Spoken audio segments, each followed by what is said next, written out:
जैसे ही book release होगी, सभी गेस्ट बुक खोलकर उसका जो मुख पृष्ठ है उसे सामने दिखाएंगे और सभी की जोरदार तालियां हो। हम और हमारी नफ्सियाती सेहत बहुत ही बढ़िया पहल साइकोलॉजी के साथ आज इस पहल से बुक को हम लोग यहाँ पे पेश कर रहे हैं। बुक डॉक्टर सना खिलजी जी, डॉक्टर फैसल खिलजी जी ने बहुत ही उम्दा पॉइंट्स इस बुक में लिखे हैं। आप जरूर पढ़ें, बाहर स्टॉल है, स्टॉल से जरूर इसे खरीदें। बहुत बहुत शुक्रिया। मैं आप सभी से गुजारिश करता हूँ कि आप बैठ जाएं। स्पीच बहुत वायरल हुआ सर, अलग अलग इंस्टाग्राम के पेजेस पे उसे वायरल किया जा रहा है और स्पीच में एक ही बात बहुत बढ़िया थी कि सही कुर्सी पर सही आदमी बैठना चाहिए।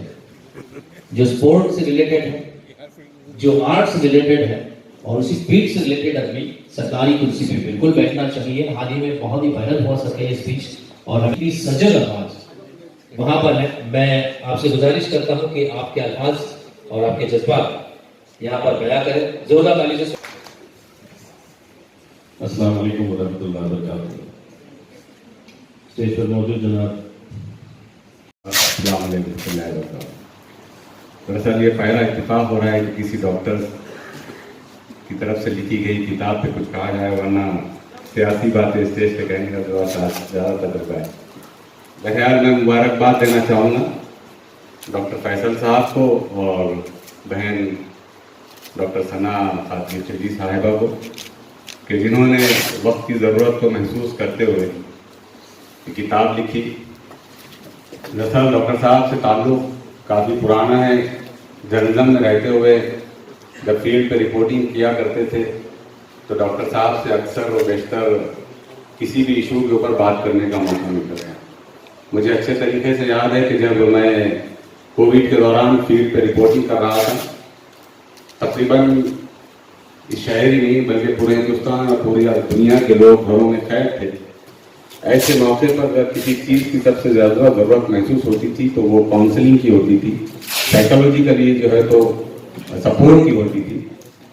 तो मैंने डरते डरते सोचा, मैंने पहले दूसरे डॉक्टर्स को भी फ़ोन किया कि सर आपका बाइट चाहिए, आपसे मिलना है, लेकिन मुझे कोई खातिर खा रिस्पॉन्स किसी डॉक्टर की तरफ से नहीं मिला। माशाल्लाह कुर्बान जाइए डॉक्टर फैसल खिलजी साहब पर कि जिन्होंने मेरे फ़ोन पर लब्बैक कहा और मुझे अपने घर बुलाया। कोविड का तजुर्बा तो ऐसा रहा कि जब किसी के घर के करीब से गुजरते पानी मांगते तो पानी भी नहीं मिला करता था। ये खौफ का आलम था, ये मुझ पर गुजरी है, मुझे पता है। लेकिन डॉक्टर साहब ने घर बुलाया, पानी पिलाया, चाय भी पिलाया और खास बात यह है कि इन्हीं ठंडे उन्होंने लाकर पिलाया था। ये नफ्सियाती तरबियत जो बच्चों की जा रही थी कि चाहे दौर कैसा ही हो आपको हालात से निपटना है, ये तरबियत अपने घर से शुरू हो रही थी। तो डॉक्टर साहब का मैंने स्टेटमेंट लिया। डॉक्टर साहब ने बताया कि बीमारी क्या है, इसे कैसे लड़ा जा सकता है। और आप यकीन कीजिए कि मेरे फेसबुक पेज पर शायद 11.5 लाख से ज़्यादा लोगों ने उस बाइट को देखा, उसको अप्रिशिएट किया और कई सारे लोगों ने डॉक्टर साहब की काउंसलिंग को जो है तो सराहा। तो दरअसल किताब लिखना वाकई बड़ी बात है, लेकिन अपने तजुर्बात की रोशनी में लिखना ये उससे बड़ी बात है। मैं इन दोनों को खासतौर से मुबारकबाद देना चाहूँगा, अल्लाह से दुआ को कि मेरा जितना तजुर्बा है डॉक्टर साहब के ताल्लुक से, डॉक्टर अजीज साहब के ताल्लुक से, यकीन जानिए हजारों खानदानों को बिखरने से इन लोगों ने बचाया है। अल्लाह रब्बुल इज्जत ने इस वालिद को, उनके अहले खाना को और उनके दामाद को एक जरिया बनाया जो कैसे लोगों के टूटते घरों को बचाए। न सिर्फ मियां बीवी के झगड़े, न सिर्फ नफ्सियाती बीमारियां, बल्कि मेरे अपने साथ के वो नौजवान यहाँ जुनैद फारूकी साहब होंगे तो मेरे से ज्यादा आपको बताएंगे इंशाल्लाह कि वो नौजवान जो नशे की लत में इस कदर मशगूल हो गए थे कि उन्हें ना अपनी फिक्र होती थी ना अपने घर वालों की फिक्र होती थी। डॉक्टर अजीज साहब ने, डॉक्टर फैसल साहब ने बेशुमार नौजवानों की काउंसलिंग की। कई ऐसे नौजवान थे जो इंतहाई गरीब थे। ये बातें इसलिए इस वक्त कहने की जरूरत है कि जब कोई शख्स अगर अपनी जिंदगी में कोई इनिशिएटिव लेता है तो उसकी खिदमत का एप्रिसिएशन करना चाहिए। ये हमारे लिए बड़ी कमजोरी है कि हम उसके जाने के बाद उसकी खिदमत को याद करते हैं। मेरी समझ ये है कि उसको उसकी जिंदगी में एप्रिसिएशन मिलना चाहिए ताकि उसे समाज के लिए, मिल्लत के लिए काम करने का मजीद हौसला मिले और मोटिवेशन मिले। तो कई सारे ऐसे नौजवान हैं कि जो दवाएं खरीदने की भी सकत नहीं रखते थे, डॉक्टर साहब ने उनके लिए दवाओं का इंतजाम किया। तो मैं मुबारकबाद देना चाहूंगा। मैं किताब पढ़ रहा था, मुझे किताब पहले मिली लॉन्चिंग से। उस किताब में डॉक्टर साहब ने जिंदगी की किसी शोबे को नहीं छोड़ा, हर शोबे को उसके अंदर कवर किया। तो मैं मुबारकबाद देता हूं और अल्लाह से दुआ करता हूं कि डॉक्टर साहब की खिदमत को कबूलियत मिले। डॉक्टर सना खिलजी और डॉक्टर फैसल खिलजी साहब की उम्र दराज हो और वो इसी तरह मिल्लत और कम्युनिटी के लिए काम करते रहे। शुक्रिया जज़ाकल्लाह।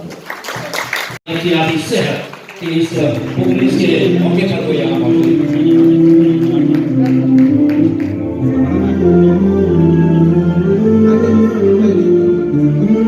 का इजरा किया गया है। उसके राइटर डॉक्टर सना कादरी खिलजी और डॉक्टर फैसल अहमद खिलजी साहब, मौलाना जुनैद फारूकी साहब, मुफ्ती नईम साहब, मौलाना अब्दुल खदीर मदनी साहब।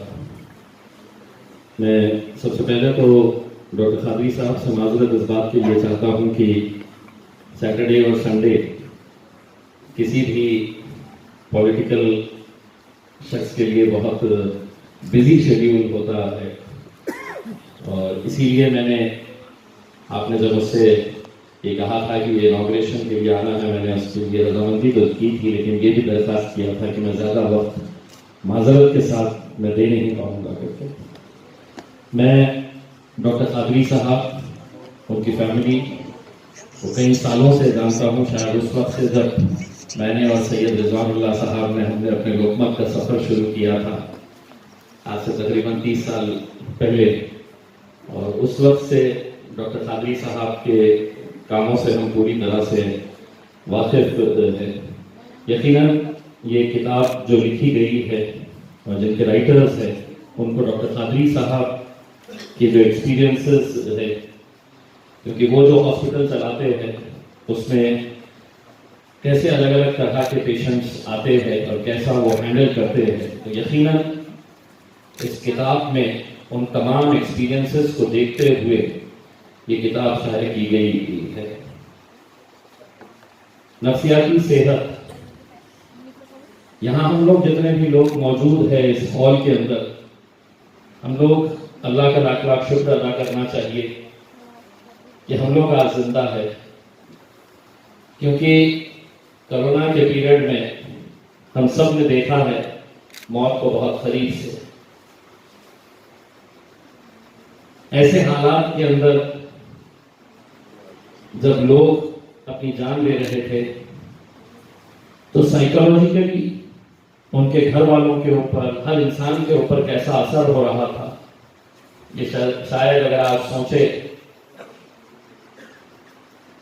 तो यकीन नहीं होता है कि दुनिया इतनी तेजी से आगे बढ़ चुकी है, लेकिन एक वायरस जिसे हम देख नहीं सकते हैं, उस वायरस की वजह से पूरी दुनिया बंद हो जाती है।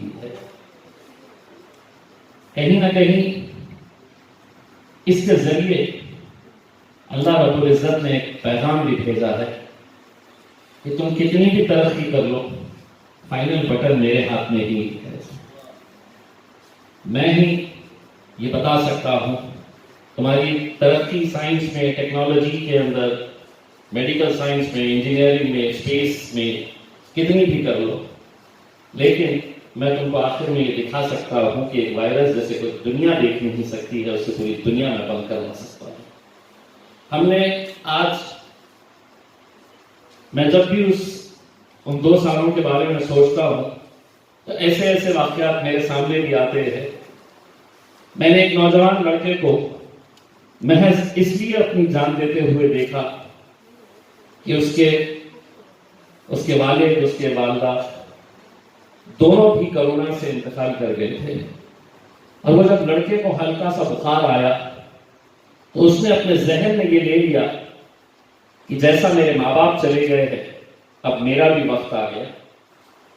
मैं उस लड़के के बारे में इसलिए कहना चाह रहा हूं कि वो डॉक्टर्स जो उसे अटेंड कर रहे थे, उन्होंने मुझसे खास दरखास्त की थी कि इम्तियाज भाई आप उस लड़के को समझाइए, ये अपनी जान बीमारी की वजह से नहीं देगा। अगर देगा तो सिर्फ उस खौफ की वजह से, उस डर की वजह से कि मैं जिंदा रहूंगा या नहीं। मैं उस लड़के से मिला था, हालांकि वो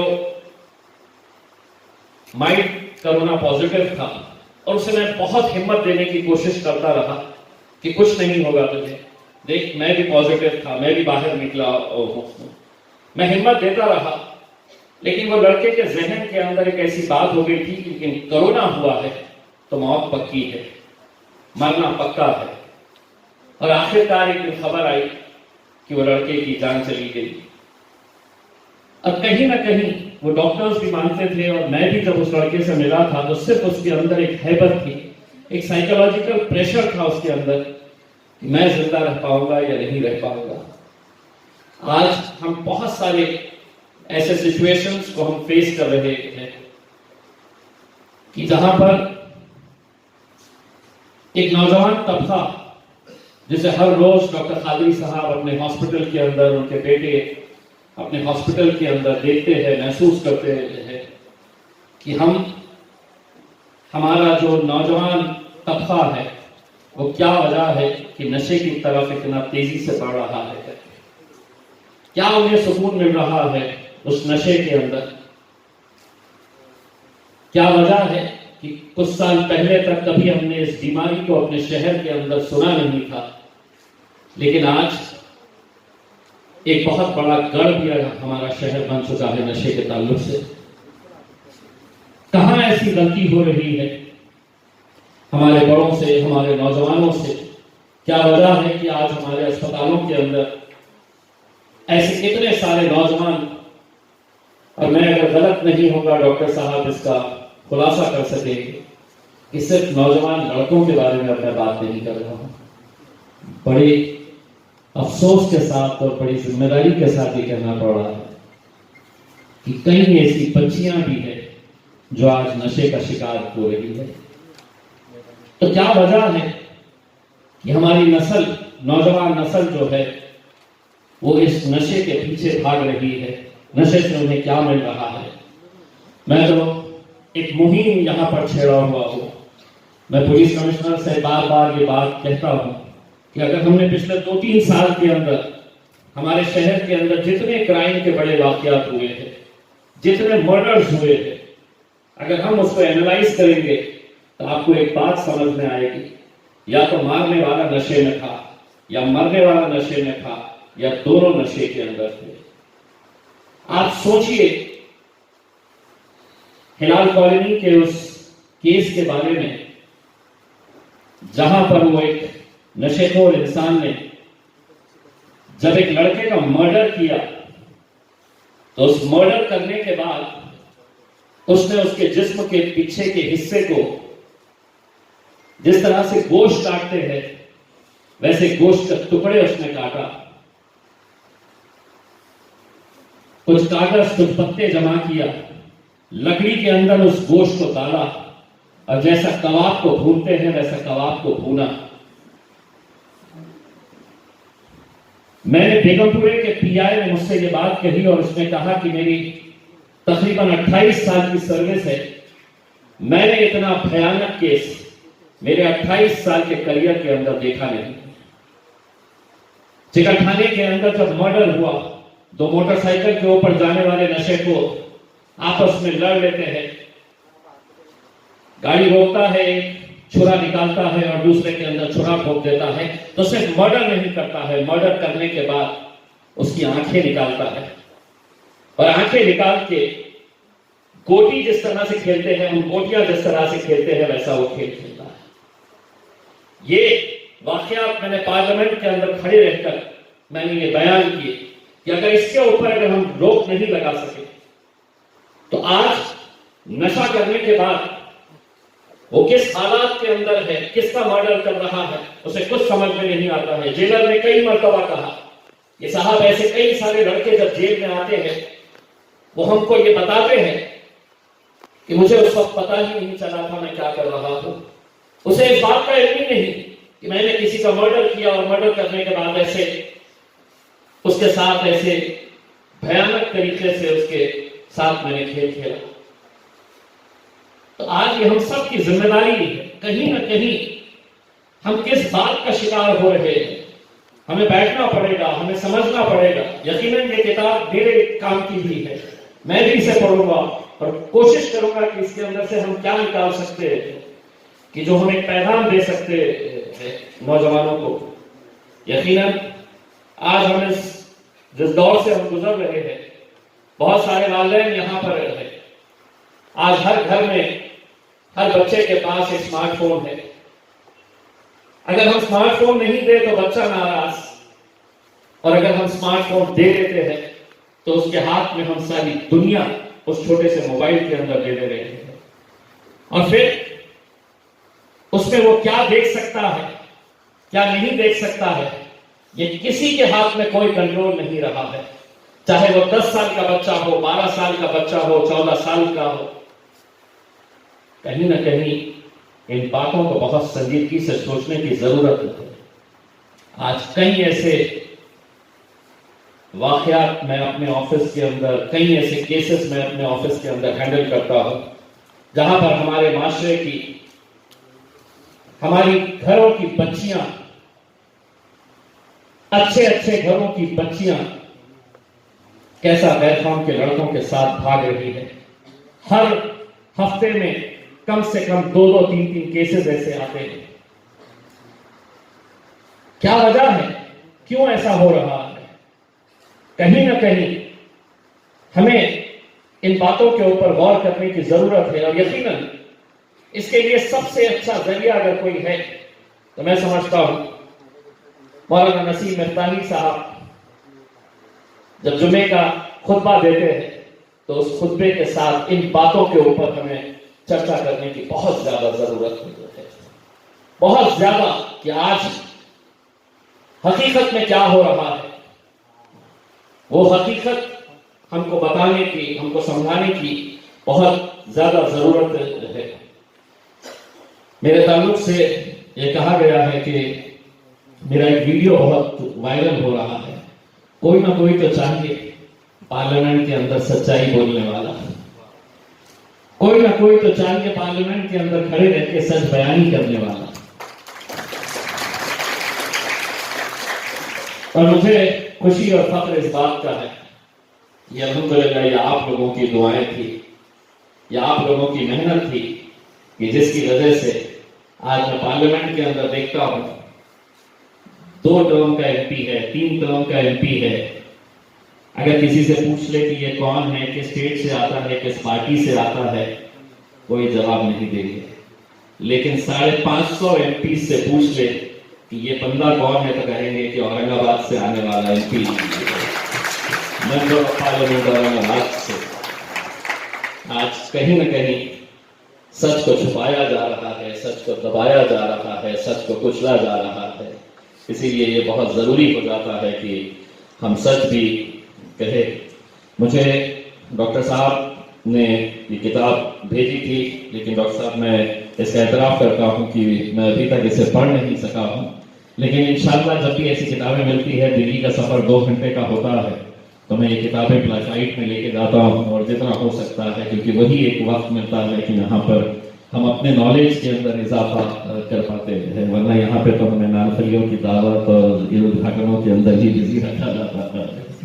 मैं खासतौर से डॉक्टर सना कादरी खिलजी और डॉक्टर फैसल अहमद खिलजी साहब दोनों को भी बहुत बहुत मुबारकबाद पेश करता हूँ।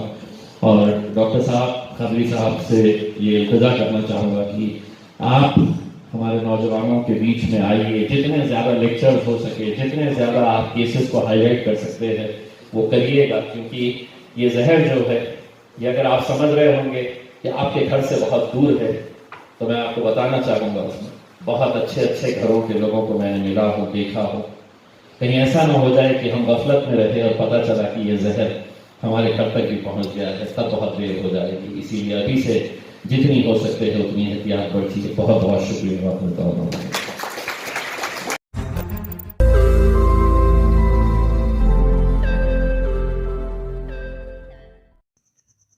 रोज़ नई खबरों को देखने के लिए हमारे औरंगाबाद समाचार चैनल को सब्सक्राइब कीजिए और नोटिफिकेशन पाने के लिए हमारे बेल आइकन को दबाइए ताकि हर खबर की नोटिफिकेशन आपको मिलती रहे।